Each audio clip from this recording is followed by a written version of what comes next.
भागवत पुराण, जिसे श्रीमद् भागवत या भगवतम भी कहा जाता है, 18 महापुराणों में सबसे महत्वपूर्ण माना जाता है। यह पुराण विशेष रूप से भगवान श्री कृष्ण की लीलाओं और भक्ति योग का गूढ़ ज्ञान देता है। आज हम इस पुराण की सबसे प्रसिद्ध कथा, राजा परीक्षित और श्रापित मोक्ष की चर्चा करेंगे। महाभारत के युद्ध के बाद जब पांडव स्वर्गारोहण के लिए हिमालय चले गए, तब अर्जुन के पौत्र और अभिमन्यु के पुत्र राजा परीक्षित हस्तिनापुर के सम्राट बने। वे एक न्यायप्रिय, दयालु और धर्मपरायण राजा थे। एक दिन राजा परीक्षित शिकार पर गए। जंगल में भटकते हुए उन्हें बहुत प्यास लगी, लेकिन कहीं पानी नहीं मिला। तभी उन्होंने एक तपस्वी यक्ष को ध्यान मग्न देखा। वह थे ऋषि शमीक, जो पूर्ण ध्यान में लीन थे। राजा ने कई बार पुकारा, लेकिन ऋषि ने कोई उत्तर नहीं दिया। राजा परीक्षित को यह अहंकार लगा और उन्होंने क्रोध में आकर ऋषि के गले में एक मरा हुआ सांप डाल दिया। जब ऋषि का पुत्र श्रृंगी ऋषि वापस आया और यह देखा, तो उसे बहुत क्रोध आया।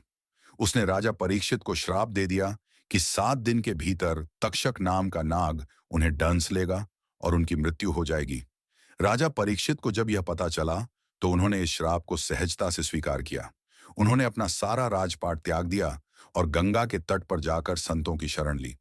तभी वहां महर्षि शुकदेव आए और उन्होंने राजा परीक्षित को श्रीमद् भागवत पुराण सुनाना आरंभ किया। राजा परीक्षित ने पूरे 7 दिनों तक बिना खाए पिए श्रीमद् भागवत की कथा सुनी। इस कथा में भगवान श्री कृष्ण की दिव्य लीलाओं, ब्रह्मांड के रहस्यों, धर्म, भक्ति और मोक्ष का गूढ़ ज्ञान था।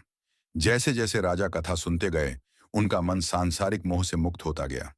7वें दिन जैसे ही तक्षक नाग उन्हें डंसने आया, राजा परीक्षित ध्यान मग्न थे।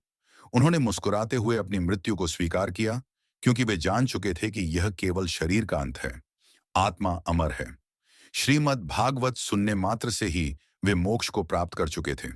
यह कथा हमें सिखाती है कि मृत्यु निश्चित है, लेकिन मोक्ष का मार्ग केवल भक्ति, ज्ञान और शरणागति से प्राप्त होता है। जो व्यक्ति श्रीमद् भागवत का श्रवण करता है, वह जीवन और मृत्यु के भय से मुक्त हो जाता है।